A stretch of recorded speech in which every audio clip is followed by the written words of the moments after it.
नमस्कार दोस्तों, हम देख रहे हैं स्पॉटिंग एरर्स और चालू करते हैं हम आज का सेशन। चलिए, on the busy ring road we witnessed a collision between a truck and an auto. आप देखिएगा दोस्तों, ये क्वेश्चन हमें किस टॉपिक पर पूछा गया है। तो ये पूछा गया है हमें नाउन पर। यहां पर कोलिजन बोला है, यहां पर क्या बोला है? कोलिजन। इस कोलिजन की जगह कोलाइजन होना चाहिए था। कोलाइजन का मतलब होता है टकराव होना।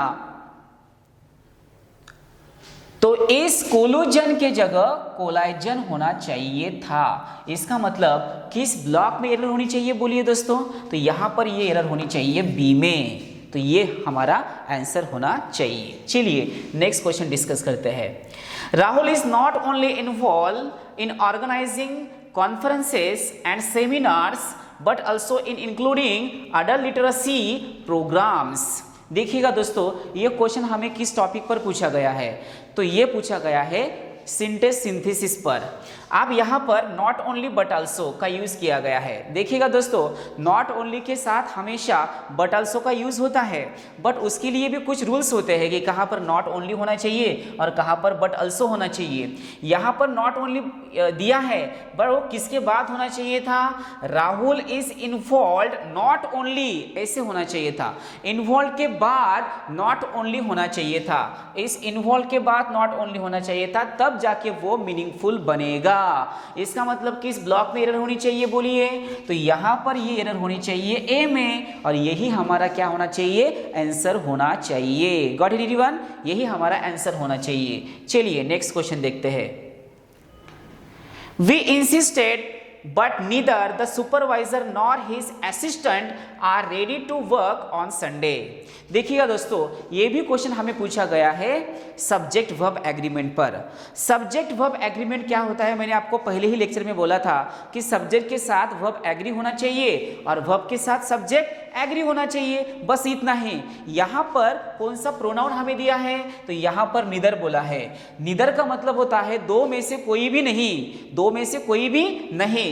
तो निदर के साथ नॉर आता है, निदर के साथ नॉर आता है, तो इधर के साथ और आना चाहिए। इधर और होता है, निदर नॉर होता है, बट इधर और एंड निदर नॉर ये हमेशा सिंगुलर के लिए यूज होते हैं। इसलिए उसके साथ आने वाला जो वर्ब होता है वो भी कैसे होना चाहिए? सिंगुलर ही होना चाहिए। तो यहां पर आर दिया है, इस आर की जगह क्या होना चाहिए था? फिर इस आर की जगह होना चाहिए था इज, तब जाके ये मीनिंगफुल बनेगा। क्यों होना चाहिए? क्योंकि यहां पर निदर का यूज किया गया है। इसी को क्या बोलेंगे हम? सब्जेक्ट वर्ब एग्रीमेंट, तब जाके ये मीनिंगफुल बनेगा। तो किस ब्लॉक में एरर होनी चाहिए बोलिए?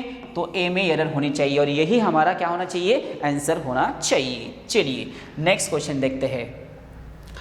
An animal that can live comfortably both in water and land is called an amphibian animal। देखिएगा दोस्तों, ये क्वेश्चन किस टॉपिक पर हमें पूछा गया है? ये पूछा गया है प्रीपोजिशन पर। अब यहाँ पर क्या होता है, हमने पूरा सेंटेंस पढ़ लिया है, तो उसमें हमें दो कंटेंट जो है वो एंड से जुड़े दिखे हैं। एक है वाटर और दूसरा है लैंड। एक है वाटर और दूसरा है लैंड। देखिएगा दोस्तों, यहां पर वाटर के पहले इन का यूज करके दिया है, वाटर के पहले इन का यूज करके दिया है, और लैंड के पहले कुछ भी नहीं है। तो जब दो कंटेंट हम जोड़ते हैं, वाटर इन होता है तो लैंड ऑन होना चाहिए। तो वाटर के पहले इन आया है, तो लैंड के पहले क्या आना चाहिए था बोलिए? तो लैंड के पहले आना चाहिए था ऑन, तब जाके ये मीनिंगफुल बनेगा। इसलिए किस ब्लॉक में एरर होनी चाहिए दोस्तों? तो यहां पर बी में एरर होनी चाहिए, और यही हमारा क्या होना चाहिए? आंसर। बस, हाउ इजी, तो ध्यान में रखिएगा वो भी। चलिए नेक्स्ट क्वेश्चन देखते हैं। Since his appeal could not reach to many people, she will not receive much response। देखिएगा दोस्तों, यहां पर ये क्वेश्चन टेंस पर पूछा गया है। अब क्या होता है कि एक्शन जैसे होती है उसी तरह से वो मॉडल ऑक्सिलरी वर्ब भी यूज होते हैं, क्योंकि ये टेंस पर भी पूछा गया है और मॉडल वर्ब पर भी पूछा गया है। यहाँ पर हमने कुड बोला है, यहाँ पर हमने क्या बोला है? कुड। तो कुड क्या करता है? तो पास्ट एक्शन इंडिकेट करता है, क्योंकि कैन का पास्ट फॉर्म क्या होता है, कुड होता है, तो विल का पास्ट फॉर्म क्या होना चाहिए, तो वुड होना चाहिए। यहां पर कुड है, इसलिए यहां कुड नॉट बोला है, तो विल नॉट की जगह क्या होना चाहिए था, वुड नॉट होना चाहिए था, तब जाके ये मीनिंगफुल बनेगा। यहां पर कुड नॉट है तो वहां पर भी वुड नॉट होना चाहिए। ये हमें मॉडल ऑक्सिलरी वर्ब में पढ़ने को मिलता है, और इसलिए किस ब्लॉक में एरर होनी चाहिए दोस्तों, तो यहां पर सी में एरर होनी चाहिए, और यही हमारा आंसर होना चाहिए। चलिए नेक्स्ट क्वेश्चन देखते हैं। The boss has sanctioned one special increment to all the employees with this month। देखिएगा दोस्तों, ये क्वेश्चन किस टॉपिक पर आया है, तो ये पूछा गया है प्रीपोजिशन से। आपने बहुत सारे टाइम एक्सप्रेशंस यूज किए हैं, तो टाइम एक्सप्रेशन के लिए हम क्या यूज करते हैं, तो टाइम एक्सप्रेशन के लिए अलग अलग प्रीपोजिशन का यूज होता है। कहीं हम बाय का यूज करते हैं, तो कहीं हम फ्रॉम का यूज करते हैं। देखिएगा यहाँ पर दिस मंथ ऐसे बोला है, दिस मंथ बोलते समय यहाँ पर टाइम इंडिकेट किया गया है। विद दिस मंथ ऐसे नहीं होता है, फ्रॉम दिस मंथ होना चाहिए था। इस विद की जगह क्या चाहिए था, फ्रॉम होना चाहिए था, तब जाके ये मीनिंगफुल बनेगा। तो आप बोलिए कि इस ब्लॉक में एरर होनी चाहिए दोस्तों, तो एरर होनी चाहिए डी में, और यही हमारा आंसर होगा। Got it everyone? चलिए मैं जो आपको रूल्स बता रहा हूं बस वही ध्यान में रखते जाइए दोस्तों, क्योंकि यही क्वेश्चंस रिपीट होते समय आपको देखने को मिलते हैं। चलिए नेक्स्ट क्वेश्चन देखते हैं। The report is candid in admitting that the investment by the government in health and family planning have been eroded considerably। देखिएगा दोस्तों, ये क्वेश्चन किस टॉपिक पर बना है, यहां से यहां तक पहले ब्लॉक में कोई एरर नहीं है। Got it everyone? आप प्रॉब्लम क्या होता है, देखिएगा यहां पर हमने दो चार चीजें बोली है, तो इस सेंटेंस का जो सब्जेक्ट है वो सब्जेक्ट कौन सा है, तो रिपोर्ट होना चाहिए। और ये जो रिपोर्ट है, ये रिपोर्ट सिंगुलर है या प्लूरल है, आप ही बोलिए। तो ये रिपोर्ट सिंगुलर होना चाहिए। आप रिपोर्ट सिंगुलर है, सब्जेक्ट सिंगुलर है, तो उसके साथ आने वाला जो वर्ब होता है वो भी कैसे होना चाहिए, वो भी सिंगुलर होना चाहिए। इसका मतलब ये किस टॉपिक पर पूछा गया है, आप ही बोलिए। मैंने अभी आपको बोला था ये टॉपिक है सब्जेक्ट वर्ब एग्रीमेंट, क्योंकि सब्जेक्ट के साथ वर्ब एग्री होना चाहिए और वर्ब के साथ सब्जेक्ट एग्री होना चाहिए। How easy? चलिए, तो यहां पर हैव बीन बोला है, तो इस हैव बीन की जगह क्या होना चाहिए था, हैज बीन होना चाहिए था, तब जाके ये मीनिंगफुल बनेगा। क्योंकि ये वर्ब जो है वो किसके लिए यूज हुआ है, तो रिपोर्ट के लिए यूज हुआ है। तो किस ब्लॉक में एरर होनी चाहिए दोस्तों, तो डी में एरर होनी चाहिए, और यही हमारा आंसर होना चाहिए। Got it everyone? चलिए नेक्स्ट क्वेश्चन डिस्कस करते हैं। No stronger a figure than his is prescribed in the history। देखिएगा दोस्तों, ये क्वेश्चन बहुत ही इजी है, बट हमें थोड़ा कंफ्यूज करता है। यहाँ पर क्या दिया है, इन द हिस्ट्री ऐसे बोला है। हिस्ट्री क्या है, सब्जेक्ट है, तो इन हिस्ट्री होना चाहिए था। इन द हिस्ट्री की जगह क्या होना चाहिए था, इन हिस्ट्री होना चाहिए था, तब जाके ये मीनिंगफुल बनेगा। तो किस ब्लॉक में एरर होनी चाहिए दोस्तों, तो यहां पर सी में एरर होनी चाहिए। तो सी हमारा क्या होना चाहिए, आंसर होना चाहिए। क्या होता है फिर, इन हिस्ट्री, इन इंग्लिश ऐसे बोलते हैं हम, नॉट इन द हिस्ट्री। चलिए नेक्स्ट क्वेश्चन डिस्कस करते हैं। She is a very selfish man but you can't help liking him, can't you? दोस्तों ये क्वेश्चन किस टॉपिक पर पूछा गया है, ये पूछा गया है क्वेश्चन टैग पर। अब हमें क्वेश्चन टैग के कुछ रूल्स मालूम होनी चाहिए, तब जाके आपको ये क्वेश्चन सॉल्व होगा। अब क्या होता है, जब स्टेटमेंट पॉजिटिव दिया जाता है तब उसका क्वेश्चन टैग निगेटिव होता है, और जब स्टेटमेंट निगेटिव होता है तब उसका क्वेश्चन टैग पॉजिटिव होता है। आप यहाँ पर देखिएगा दोस्तों, यहाँ पर यू कांट ऐसे बोला है, यहाँ पर यू कांट यानी कैनॉट ऐसे होता है। कांट का मतलब भी क्या होता है, कैनॉट, तो यहाँ पर कैन नॉट बोला है। अब कैन नॉट बोलते समय हम नॉट को यूज करते हैं, तो नॉट क्या करता है, सेंटेंस को निगेटिव बनाने का काम करता है। तो सेंटेंस और स्टेटमेंट निगेटिव है या पॉजिटिव है, आप ही बोलिए। तो पूरा सेंटेंस निगेटिव है, तो आने वाला जो क्वेश्चन टैग होता है वो कैसे होना चाहिए, अपने रूल के हिसाब से, तो वो पॉजिटिव होना चाहिए। तो यहां पर कांट यू के जगह क्या चाहिए था, कैन यू ऐसे होना चाहिए था। क्या चाहिए था, कांट यू के जगह कैन यू ऐसे होना चाहिए था, तब जाके ये मीनिंगफुल बनेगा। तो बोलिए दोस्तों, किस ब्लॉक में एरर होनी चाहिए, तो यहाँ पर सी में एरर होनी चाहिए और यही हमारा आंसर होना चाहिए। बस, हाउ इजी। तो दो चीजें आपको ध्यान में रखने हैं। जब स्टेटमेंट पॉजिटिव होता है तब उसका क्वेश्चन टैग निगेटिव करेंगे, और जब स्टेटमेंट निगेटिव होता है तब उसका स्टेटमेंट पॉजिटिव करेंगे। बस इतना ही ध्यान रखो। बाद में के जो रूल्स है वो मैं आपको फिर से बताऊंगा। Next one, Due to me being a newcomer was unable to get a house suitable for my wife and me। देखिएगा दोस्तों, ये क्वेश्चन किस टॉपिक पर हमें पूछा गया है, तो ये पूछा गया है प्रोनाउन पर। यहाँ पर एक बहुत बड़ी गलती करके दी है। कौन सी गलती है यहाँ पर, ड्यू टू मी बोला है और फिर बाद में बीइंग अ न्यूकमर ऐसे बोला है, बीइंग अ न्यूकमर ऐसे बोला है। तो यहाँ पर जो मी दिया है ना, due to my being a newcomer ऐसे होना चाहिए था। इस मी की जगह क्या चाहिए था, इस मी की जगह चाहिए था माई। आप देखिएगा, पूरा पढ़ लीजिएगा, आपको समझ में आएगा। Due to my being a newcomer I was unable to get a house, तब जाके ये मीनिंगफुल बनेगा।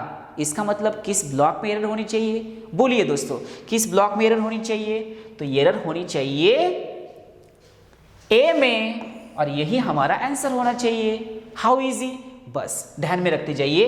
तो ये क्वेश्चन पूछा गया था प्रोनाउन पर। नेक्स्ट क्वेश्चन देखते हैं।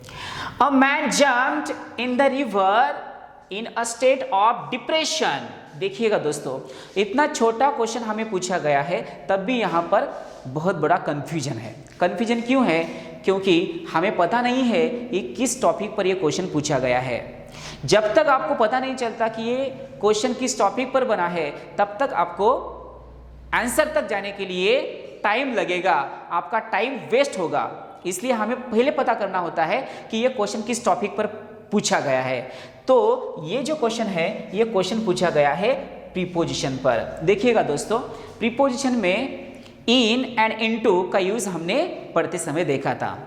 इन जो होता है वो अलग फंक्शन करता है और इनटू जो होता है उसका फंक्शन अलग होता है। आप यहां पर देखिएगा, इन द रिवर ऐसे बोला है, इन द रिवर ऐसे बोला है। द रिवर बोलना ये राइट है, नो प्रॉब्लम यहां पर, बट इन द रिवर ये बोलना गलत होता है। क्यों, क्योंकि हमें प्रीपोजिशंस के कुछ रूल्स मालूम होनी चाहिए। देखिएगा दोस्तों, ये छोटी सी डायग्राम है यहां पर। यहां पर मैंने ऐसी एक छोटी डायग्राम निकाली है और उसमें मैंने ऐसा पानी डाला है और उसके अंदर मैंने ऐसा एक एरो दिया है और उसके नीचे क्या किया है, इनटू लिखा है। इसका मतलब इनटू का जो यूज़ होता है उस इस डायग्राम की तरह होना चाहिए। अब इनटू कैसे यूज़ होना चाहिए, जब हम बाहर से अंदर जाते हैं, जब हम बाहर से अंदर जाते हैं और अंदर जाते समय उसमें एक मोशन होती है, तब जाके हमें इनटू का यूज़ करना होता है। आप यहाँ पर क्या बोला है, अ मैन जंप्ड बोला है। यहां पर उस मैन ने जंप किया है, तो जंप करते समय वो कहां पर होना चाहिए था, तो वो तो होना चाहिए था बाहर। और बाहर में से उसने क्या किया, नदी में या रिवर में उसने जंप लगाई, छलांग लगाई, तो वो बाहर से अंदर गया है। तो डायग्राम भी यही कहती है, जब हम बाहर से अंदर जाते हैं तब जाके वहां पर इनटू का यूज होना चाहिए। और वहां पर भी उसमें क्या चाहिए, एक मोशन होनी चाहिए, उसमें एक स्पीड होती है। बाहर था, बाहर से अंदर गया है। किसी कुएं में आपको देखना होता है, तब जाके आप ऐसे देखते हो, तब भी हम क्या करते हैं, इनटू का ही यूज करते हैं। तो यहां पर रिवर है, इसलिए इनकी जगह क्या होना चाहिए, इनटू होना चाहिए था।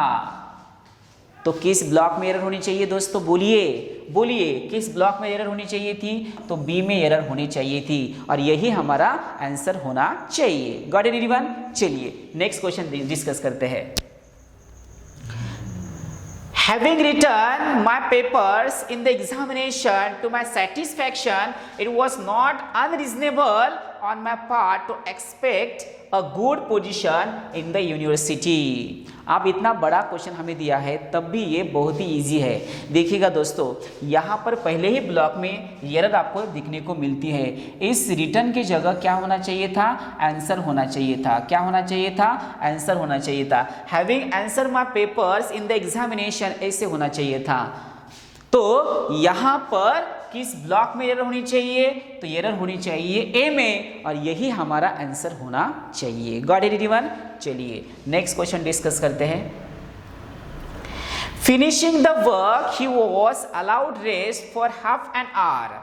इतना छोटा क्वेश्चन हमें दिया है दोस्तों, तब भी यहाँ पर बहुत बड़ा कंफ्यूजन होता है, क्योंकि ये क्वेश्चन किस टॉपिक पर पूछा गया है? तो ये पूछा गया है पार्टिसिपल पर, और उसी को हम एक वर्ड यूज़ करते हैं। जेरंड भी होता है और एक पार्टिसिपल होता है, और इनके साथ हमेशा क्या करके दिया जाता है? आईएनजी लगा के दिया जाता है।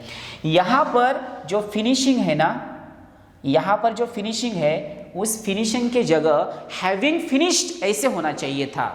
हैव को आईएनजी लगाने के बाद हैविंग फिनिश्ड ऐसे होना चाहिए था, तब जाके ये मीनिंगफुल बनेगा। इसका मतलब किस ब्लॉक में एरर होनी चाहिए?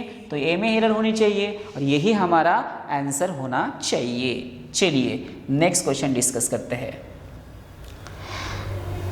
I want this document to be detached of the main file and sent to me। देखिएगा दोस्तों, ये किस पर पूछा गया है? तो ये भी क्वेश्चन हमें प्रीपोजिशन पर ही पूछा गया है। तो यहाँ पर एक वर्ड है, कौन सा वर्ड है? डिटैच्ड। तो डिटैच के साथ एक प्रीपोजिशन हमेशा यूज होता है, और उसको बोलते हैं हम फ्रॉम। क्या होना चाहिए? Detach from. डिटैच फ्रॉम होना चाहिए। इस ऑफ की जगह क्या होना चाहिए था? फ्रॉम होना चाहिए था। इसका मतलब किस ब्लॉक में एरर होनी चाहिए? बी में होनी चाहिए, और यही हमारा आंसर होना चाहिए। आया समझ में? चलिए नेक्स्ट क्वेश्चन देखते हैं। Mister Malhotra together with his wife and children were invited to join the Rotary Club. दोस्तों, मैंने आपको अभी बोला था कि इन्विटेशन के साथ क्या आता है? तो इन्विटेशन के साथ हमेशा TO2 का यूज होता है। तो इन्विटेशन के साथ यहाँ पर TO2 यूज हुआ है, नो प्रॉब्लम यहाँ पर। तो ये तो राइट होना चाहिए। तो फिर किस ब्लॉक में एरर होनी चाहिए? देखिएगा दोस्तों, यहाँ पर मिस्टर मल्होत्रा जो है वो कितने हैं? तो सब्जेक्ट जो है वो सिंगुलर है, और मिस्टर मल्होत्रा एक ही है, और उसके साथ कौन है? विथ बोला है, उसके बाद with his wife and children बोला है। With his wife and children बोला है। तो ये क्वेश्चन किस टॉपिक पर बनना चाहिए? तो ये बनेगा सब्जेक्ट वर्ब एग्रीमेंट पर। सब्जेक्ट के साथ वर्ब एग्री होना चाहिए, और वर्ब के साथ सब्जेक्ट एग्री होना चाहिए, बस इतना ही। तो यहाँ पर सब्जेक्ट कितने हैं, और वो सिंगुलर है या प्लूरल है? तो सिंगुलर होना चाहिए। मिस्टर मल्होत्रा के साथ उसकी वाइफ और चिल्ड्रेन है, पर मिस्टर मल्होत्रा तो एक ही है ना। तो आने वाला वर्ब किस पर डिपेंड करेगा? सब्जेक्ट पर डिपेंड करेगा। तो यहाँ पर वर बोला है, तो ये गलत होता है, क्योंकि मिस्टर मल्होत्रा एक ही है, इसलिए इस वर की जगह क्या आना चाहिए था? वॉज आना चाहिए था। क्या चाहिए था? वॉज। तब जाके ये मीनिंगफुल बनेगा। क्वेश्चन किस टॉपिक पर पूछा गया है? सब्जेक्ट वर्ब एग्रीमेंट पर पूछा गया है। सब्जेक्ट के साथ वर्ब एग्री होना चाहिए, और वर्ब के साथ सब्जेक्ट एग्री होना चाहिए, तभी जाके ये मीनिंगफुल बनेगा। चलिए, got it everyone? Next question देखते हैं। Our mathematics teacher often emphasizes on the need for a lot of practice। देखिएगा दोस्तों, ये भी क्वेश्चन हमें प्रीपोजिशन पर ही पूछा गया है। यहाँ पर दो चीजें आपको ध्यान में रखनी है। पहले भी मैंने आपको बताया था, ऐसे कुछ वर्ड्स होते हैं कि उसके बाद प्रीपोजिशन की बिल्कुल ही जरूरत नहीं होती है। जैसे कि मैंने आपको पहले बोला था, अटैक ऑन नहीं होता है, अटैक ही होना चाहिए, क्योंकि अटैक का मतलब ही होता है कि किसी के ऊपर हमला करना।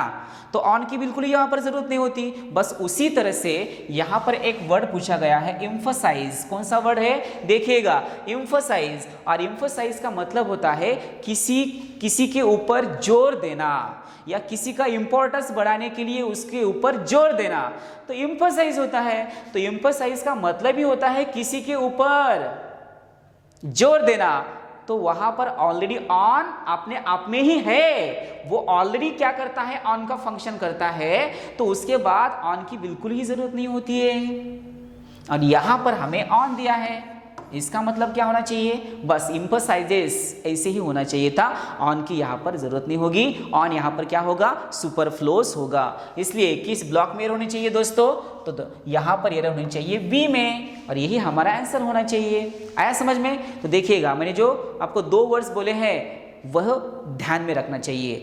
अटैक के बाद ऑन का यूज नहीं करते और इम्फसाइज के बाद भी ऑन का यूज नहीं होता है, क्योंकि वो अपने आप में ही ऑलरेडी उसके अंदर ऑन का सेंस होता है, इसलिए ऑन लिखना सुपरफ्लूस होगा या गलत होगा।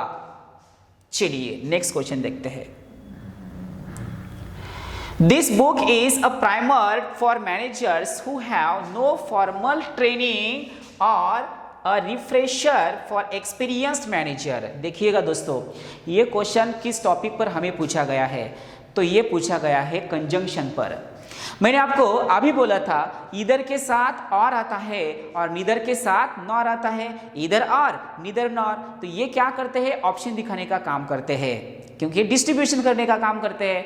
बस उसी तरह से यहाँ पर और दिया है, और कब यूज करना चाहिए, जब 2 चीजें डिस्ट्रीब्यूट होते हैं तब हमें और देना चाहिए, और जब हमें कोई ऑप्शन होना होता है तब जाके हमें और का यूज करना होता है। बट यहाँ पर कोई हमें ऑप्शन नहीं दिया है, कहाँ पर, यहाँ पर कोई डिस्ट्रीब्यूशन भी नहीं हुआ है, इसका मतलब इस और की जगह क्या होना चाहिए था, एंड होना चाहिए था। क्या होना चाहिए था, एंड, तब जाके ये मीनिंगफुल बनेगा। और की जगह क्या होना चाहिए, एंड होना चाहिए था। इसका मतलब कि इस ब्लॉक में एरर होनी चाहिए दोस्तों, तो यहाँ पर होनी चाहिए डी में एरर, और यही हमारा आंसर होना चाहिए। चलिए नेक्स्ट क्वेश्चन देखते हैं। I and my friend performed the task as good as we could, however it did not turn out to be satisfactory। देखिएगा दोस्तों, ये क्वेश्चन किस टॉपिक पर हमें पूछा गया है, ये पूछा गया है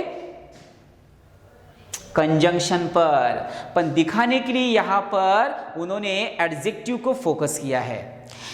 तो यहाँ पर होता क्या है, जैसे एज गुड एज जो होता है ये एडजेक्टिव है, और एडजेक्टिव के किस पार्ट में ये पूछा गया है, तो ये पूछा गया है डिग्री पर। डिग्री के 3 काइंड्स होते हैं, positive degree, comparative degree and superlative degree. तो यहाँ पर पॉजिटिव डिग्री का यूज किया गया है, बट इसका इस